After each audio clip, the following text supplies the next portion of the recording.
Bienvenidos a este espacio de la Iglesia Cristiana El Almendro.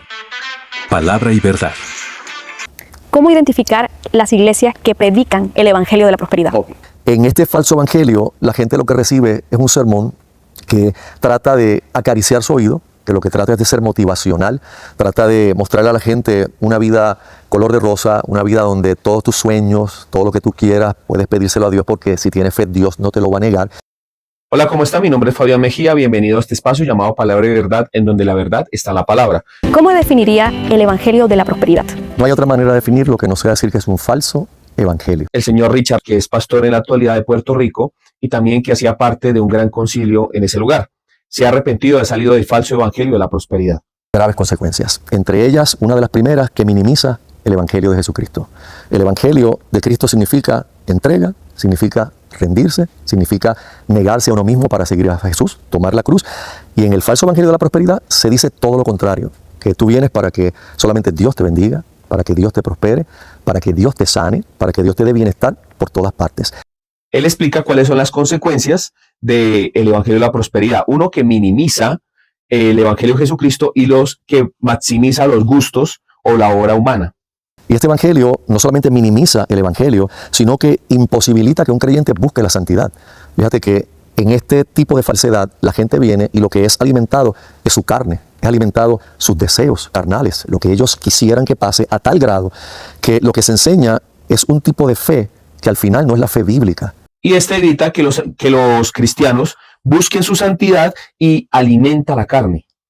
Obviamente van a tener un sermón y un mensaje que no confronta a la gente con la realidad del evangelio. La predicación bíblica siempre va a confrontar al creyente y al no creyente que asista al templo, lo va a confrontar con la condición de su corazón, porque para Dios eso es lo más importante. También aquí nos enseña cómo identificar las falsas iglesias de la prosperidad. Te doy un ejemplo. Primera de Juan, la Biblia dice: amado, yo deseo que tú seas prosperado en todas las cosas y que tengas salud así como prospera tu alma. Ese es un saludo de la primera carta de Juan, que era un saludo muy común en la cultura en la que Juan está escribiendo. La palabra prosperar en la cultura hebrea implica que estemos bien delante de Dios en todas las áreas de nuestra vida, que tengamos la gracia y el favor de Dios. Pero Juan no estaba hablando de dinero cuando habló de la palabra prosperidad. ¡Bien hecho! Juan no se estaba refiriendo a salud como sencillamente que todas las enfermedades que tengamos se desaparecieran. Le estaba dando un saludo a quien le dirige la carta, deseándole que Dios le bendijera. Pero dice, así como prospera tu alma. O sea, Juan estaba centrando que lo primero y más importante era la salvación de esa persona, el bienestar espiritual de esa persona, y que entonces le deseaba que todas las demás cosas prosperaran, como su alma prosperaba en el Señor. Eso se saca de contexto para entonces decirle a la gente que esa es la voluntad de Dios. Y da una correcta interpretación del versículo que dice: amado, yo deseo que prosperes en todas las cosas, pero así como prosperas en todas las cosas, que así también prospere tu corazón.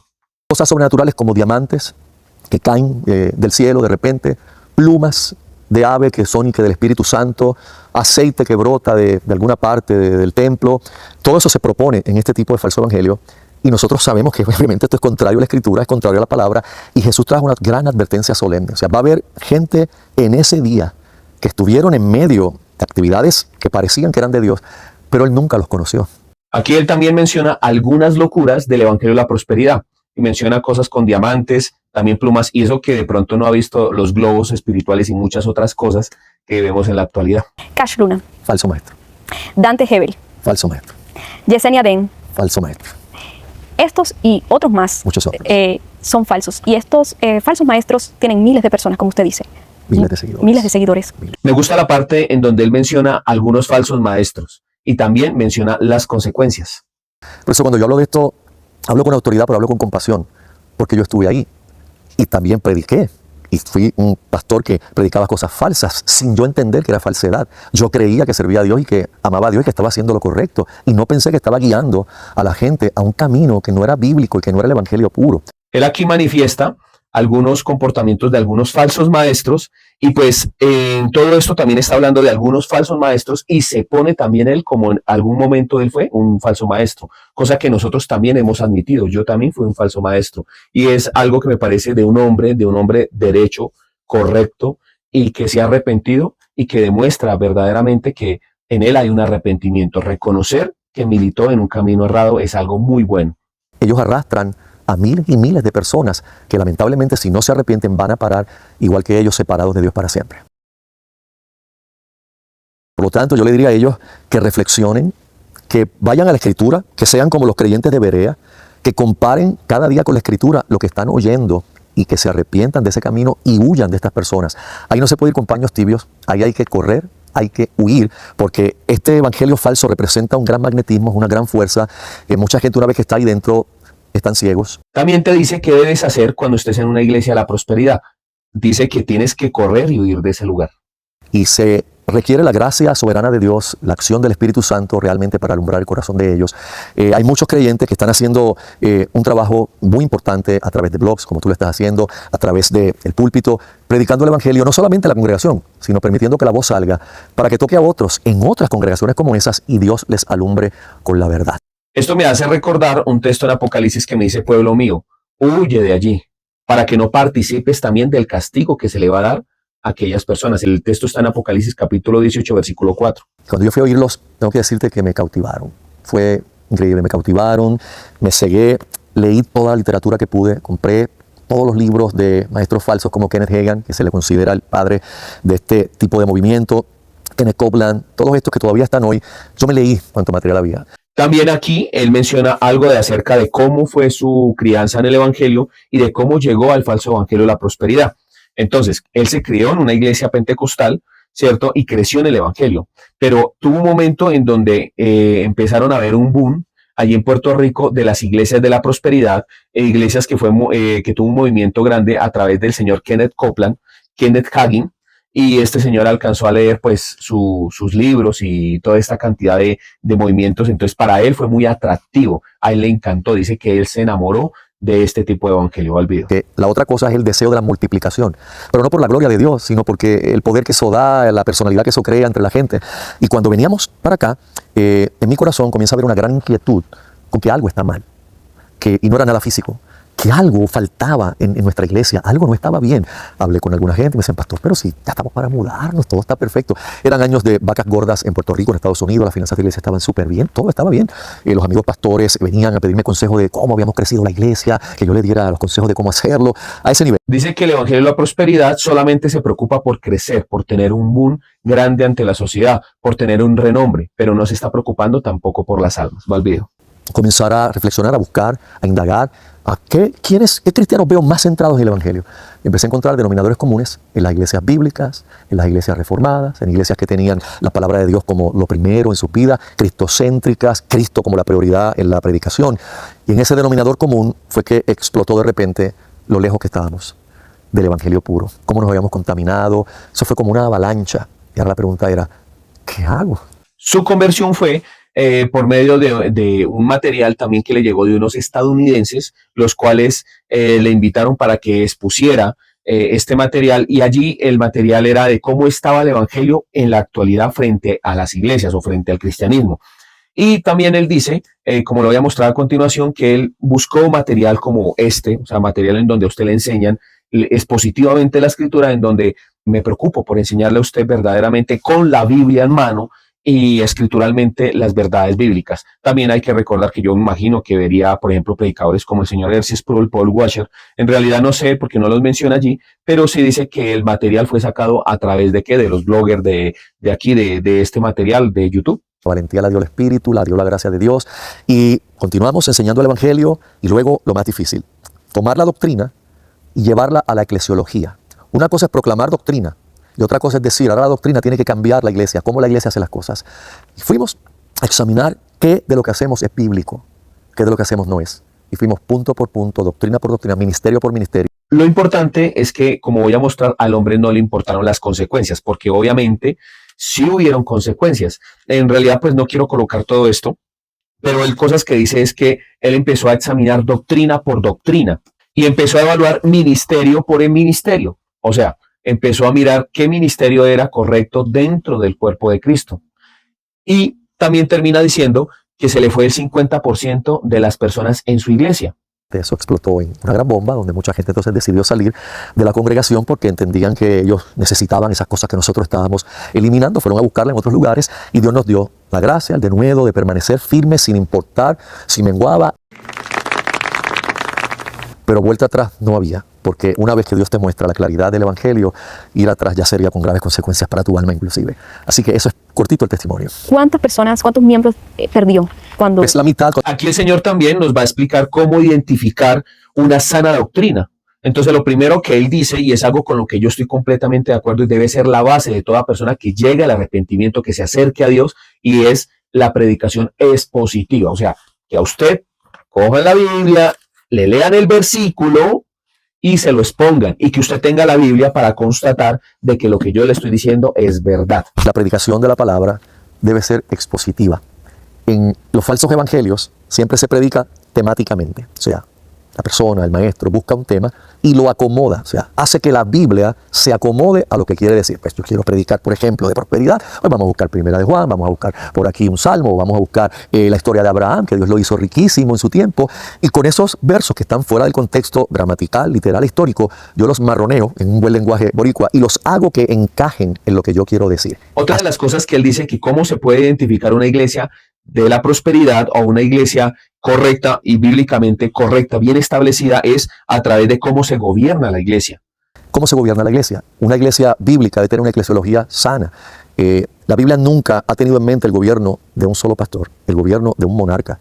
Pablo, siempre que envió a sus discípulos a establecer ancianos, era pluralmente. Mandaba a Timoteo, ve a tal lugar y establece ancianos, ve a tal iglesia y establece ancianos. ¿Por qué? Porque en la multitud de consejeros está la sabiduría. ¡Oh, my God! ¡Wow! Y porque la realidad es que un ministerio plural es necesario en una iglesia. Ningún hombre solo debe regir la iglesia en todo término económico, doctrinal, disciplinario, sino que debe ser un grupo de hombres llamados por Dios para este oficio. Eso es bien importante y no lo vas a encontrar en la mayoría de las iglesias que proponen un falso evangelio, porque ellos quieren ser monarcas, ellos quieren reinar en toda decisión de la iglesia. Él no va con la monarquía ni tampoco con el feudalismo, cosa que es correcta, sino que se deben establecer ancianos en la iglesia y obviamente pues también el pastor juntamente con los ancianos gobiernen allí. En esto no podemos ver nada del feudalismo ni de la monarquía. Bíblicamente no existen apóstoles ni tampoco existen profetas en el sentido bíblico. Nosotros vamos a oír personas que se autoproclaman apóstoles y otras que se autoproclaman profetas. Pero tanto el apostolado como el profeta fueron ministerios fundamentales. En la carta a los Efesios, Pablo enseña que la iglesia está siendo edificada sobre el fundamento de apóstoles y profetas. Se refería a los profetas de la antigüedad y se refería a los apóstoles del Cordero que Dios designó. También él expone un claro peligro en donde en la actualidad se está mostrando como los apóstoles y los profetas como autoridades supremas o superiores ante otros tipos de ministerios. Y estos se hacen llamar apóstoles sin ser apóstoles. Entonces, él está exponiendo aquí que no son centrales estos ministerios, que ya no hay apóstoles ni profetas en la actualidad como los había en el Antiguo Testamento ni a inicios del Nuevo Testamento. Que de los púlpitos salga el evangelio cada domingo para los creyentes y para los no creyentes, para que muchos se den cuenta que de oídas conocen a Dios, pero nunca han conocido la verdad. En Estados Unidos y Puerto Rico es posible estar años en una iglesia, décadas en una iglesia, sin ser cristiano, décadas, inclusive participar de ministerios. Yo he conocido esposos, hombres que acompañan a sus esposas, han tomado unos cursos, se han hecho miembros de una iglesia, pero ellos nunca han tenido realmente el nuevo nacimiento. Y mi querido amigo, para finalizar, dice que no hay que hacer otra cosa en la actualidad, sino evangelizar a los creyentes en la actualidad, valga la redundancia. O sea, que tenemos que volver a evangelizar a los mismos cristianos. ¿Por qué? Porque el evangelio de la prosperidad ha plagado y ha confundido a muchos creyentes y ha enseñado mal a las personas. El que asistan a las iglesias, a esas personas hay que volver a evangelizarlas. Bueno, yo tengo que decir cosas muy a favor de este señor. La verdad me parece un berraco, una persona que verdaderamente ama al Señor, porque solamente una persona que ama al Señor hace este tipo de cosas. Yo recuerdo que yo me congregué también en una iglesia de estas y también predicaba como pues en estas iglesias predican, ¿no? Todo es el Dios dinero, la verdad el pastor está interesado es en el crecimiento, en cómo se multiplican los grupos, pero en realidad esto forma como que dentro de la misma iglesia un tipo de competencia. Entonces el liderazgo es muy competido. Querido hermano y mi querida iglesia del Señor que me escucha, en ninguno de los casos esto ha sido el tema bíblico ni el tema de Jesucristo. Nunca este ha sido el centro de la iglesia. Mire, hay cosas que también él dice ahí y menciona a 3 falsos maestros bíblicamente hablando, ¿no? ¿Y por qué digo bíblicamente hablando? Porque usted, de la única manera en la que usted puede comprobar si son falsos o no son falsos es a través de la escritura. Entonces, él menciona, por ejemplo, al inicio, la entrevistadora le dice a él, Cash Luna es un falso maestro y él contundentemente dice, sí, es un falso maestro. Y también le menciona a Dante Gebel y contundentemente le dice, sí es un falso maestro. También a la señora Yesenia Ten le dice, ¿es una falsa maestra? Sí es una falsa maestra. Entonces, me parece que el Señor está yendo al grano y al punto y a lo que es. O sea, a lo que es, mi querido hermano. Así de pronto a usted no le guste esto que está diciendo este señor, porque usted de pronto querrá mucho a Dante Gebel. Pues, mi querido hermano, yo tengo una apreciación. De los tres que nombró allí, el que bíblicamente está más acertado en muchas cosas es Dante Gebel. Pero últimamente Dante Gebel ha dicho cosas que sí, honestamente, a mi parecer, son muy correctas y muy bíblicas. Pero aún dice cosas que son muy contrarias a las escrituras. ¿Sí? Entonces, quiero que de pronto usted no entre en controversia conmigo por esto, pero sí verdaderamente usted utilice la palabra para verificar si Dante Gebel es o no es un falso maestro. Por favor, dejarlo aquí en el cajón de comentarios. ¿Qué opina usted de Dante Gebel? Por otro lado, está hablando de cómo identificar una iglesia que tiene una falsa doctrina, ¿no? Entonces, me gustó mucho la parte en donde habla de la monarquía en la iglesia. Mi querido amigo, mi querido hermano, yo recuerdo que en la secta en donde yo me congregaba, el pastor lo que tiene es una especie de monarquía. Y en una monarquía, usted no tiene a los ancianos gobernando juntamente con usted, sino que este señor lo que tiene es un grupo de ancianas y un grupo de pastores, pero estos pastores no tienen una igualdad. Y él tan pronto puso a su hijo a pastorear esta iglesia. Un muchacho que no tiene ni información bíblica, lo colocó de un momento a otro con el propósito de seguir estableciendo una dinastía, una monarquía. Entonces, si las personas de pronto que ven este video, que me conocen y que se congregan allí, ¿no les pareció raro que colocaran de un momento a otro a este muchacho? Entonces, yo quiero decirle esto con el propósito de que usted huya, porque le está diciendo ahí, huya de estas congregaciones, porque uno no se puede andar con pañitos de agua tibia, mi querido hermano. O sea, estos señores son falsos maestros y le están enseñando mal. Si hay una monarquía, huya de esa monarquía, mi querido hermano, porque es que el evangelio no es una monarquía. El único monarca en la iglesia y el único que es digno de honra y gloria y que es el Rey de Reyes y Señor de Señores es el Señor Jesucristo. No el señor pastor tal, no es el apóstol tal. Y estás diciendo es que en la actualidad el apóstol y el profeta tienen más importancia que el pastor. ¿Cuándo se vio eso? Cuando simplemente el apostolado es un título que se le da a un mensajero.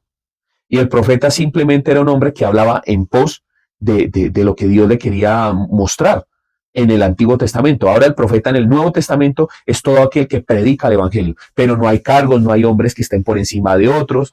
Miren, dice tantas cosas interesantes este señor que la verdad me siento muy honrado y muy agradecido de poder escuchar a hombres como este. Me da a entender de que aún hay esperanza. ¿Por qué? Porque Dios le puede hablar a muchos predicadores que como yo andábamos en ignorancia. Y si usted de pronto que es un pastor que milita en este tipo de evangelio, mire mi hermano, a este señor no le importó perder el 50% de su iglesia. Mire, hay gente que verdaderamente lo sigue respaldando.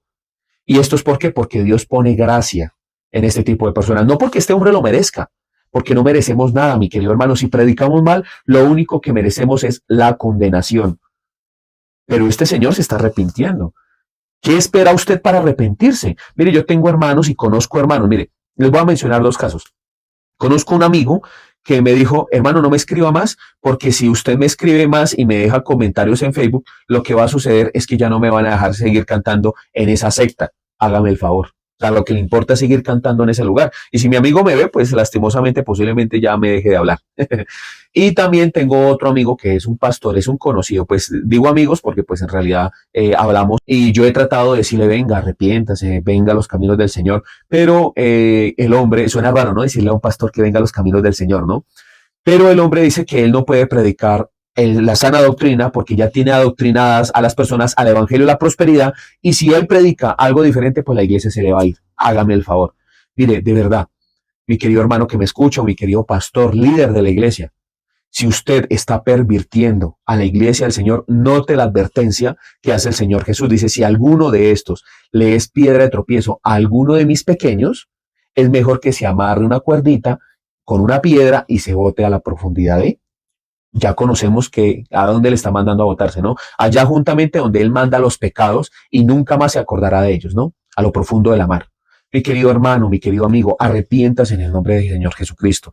Obviamente muchos de ustedes no estarán de acuerdo porque este señor está exponiendo, por ejemplo, al señor Dante Gebel, hombre que ya en la actualidad es una celebridad y que muchos cristianos lo defienden más a Dante Gebel que defienden su fe, que defienden su vida y aún que al mismo Señor Jesucristo. Entonces, viendo estos ejemplos, Yo quiero que, hermano, usted se ponga la mano en el corazón y usted verdaderamente piense si usted está en el lugar correcto o en el lugar equivocado. No haga lo que dice en el comercial de Adevienda, que de pronto su fe, su esperanza y su dinero pueden estar en el lugar equivocado. Bendiciones, Shalom. Escribirnos al siguiente correo, iglesiacristianaelalmendro22@gmail.com o en el botón de comentarios de nuestros videos. Porque toda la escritura es un mensaje enviado por Dios y es útil para enseñar, reprender, corregir y mostrar a la gente cómo vivir de la manera que Dios manda. Para que el siervo de Dios esté listo y completamente capacitado para toda buena obra. Segunda de Timoteo 3, 16-17. Bienvenidos.